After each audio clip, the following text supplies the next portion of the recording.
tissues and organ system. You are aware that all living organisms are made up of cells. Cell is the basic structural and functional unit of living body. There are some unicellular organisms like amoeba, chlorella, in which a single cell performs all functions. In multicellular organisms, for example in human beings and plants, functions are performed by a group of cells.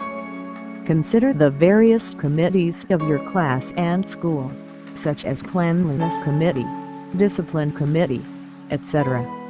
The students, teachers and non-teaching staff are a group of persons performing special tasks in school. They work in coordination with each other to form the school administration. There exists a division of labor and interdependence amongst these groups. Tissues in plants and animals. List the differences between plants and animals. Plants and animals differ in their growth pattern. We find noticeable differences in the functions of body parts of plants and animals. Body parts are called as organs. Organs are made up of tissues which in turn are groups of cells. As there are differences in the function of body parts or organs, obviously the structure of tissues and cells are bound to be different in both these types of living organisms.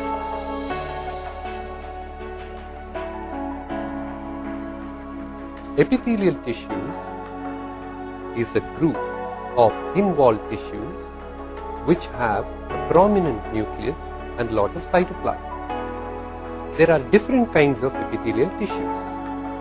The squamous epithelium is made up of thin-walled, flattened cells with a prominent nucleus. Animal tissues. Animal body is made up of a number of organs that work together. Lungs, respiratory tubes, and the contraction and relaxation of the special muscles help us to breathe. On the basis of the function they perform, we can think of different types of animal tissues. The four types of tissue are epithelial tissue, connective tissue, muscle tissue, and nervous tissue. Epithelial tissue is distinct from connective tissue because epithelial tissues have dense populations of cells directly connected to each other systems. In fact, many of our internal organs and blood vessels have a lining of epithelial tissue. Connective tissue includes a large variety of tissues that are unified under this title because they are composed of a sparse population of cells suspended in a uniform extracellular matrix. Adipose tissue, cartilage, bone, and even blood. Loose connective tissue is the most widespread of the connective tissues. And fibrous connective tissue, also called dense connective tissue, is a very strong type of tissue. It is used to attach muscles to bones in the form of tendons and to attach bones to bones in the form of ligaments. Adipose tissue, also called fat tissue.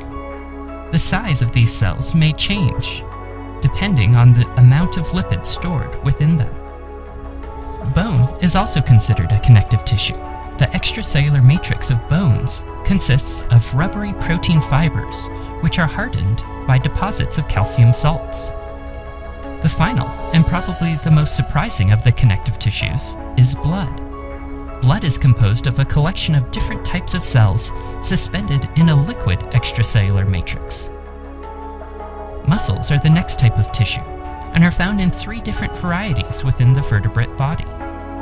Skeletal muscles are linear cylindrical cells, which are responsible for the voluntary movement of the body. Nervous tissue is the last category. This tissue includes neurons and supporting cells. The function of neurons is to both receive and send electrical impulses, called action potentials. These neurons establish an electrical communication system within the body. These are the 4 categories of tissues that make up the organs and other structures of our body.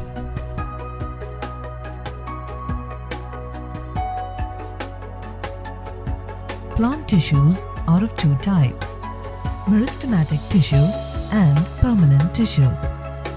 Meristematic tissues are further divided into two categories: terminal meristem and cambium.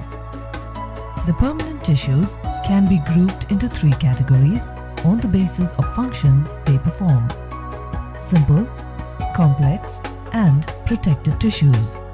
Phloem. It is made up of four types of cells. Sieve tubes.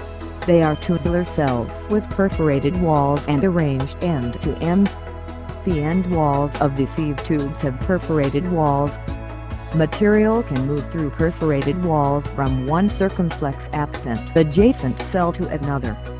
As the sieve tubes mature, they lose the nuclei and most of the other organelles in cytoplasm. The remaining cell organelles stick to the inside of the cell wall. The rest of the cytoplasm can move from cell to carry substances. Companion cells are phloem cells that surround sieve tube elements. Companion cells are living and keep their nuclei and other organelles throughout their lifetime. Companion cells are believed to control the activity of sieve tube elements. Phloem fibers are elongated tapering cells, which are found particularly in the stems. The cell walls are thickened. It gives mechanical strength to the plant. Phloem fibers are dead cells. Phloem parenchyma cells are alive and filled with cytoplasm. The cell walls are thin. These cells form the packing tissue between all the other types of cells. Phloem parenchyma stores compounds such as starch. Phloem transports food, i.e. sugars and amino acids, from leaves to other non-green parts of the plants such as growing stems and roots.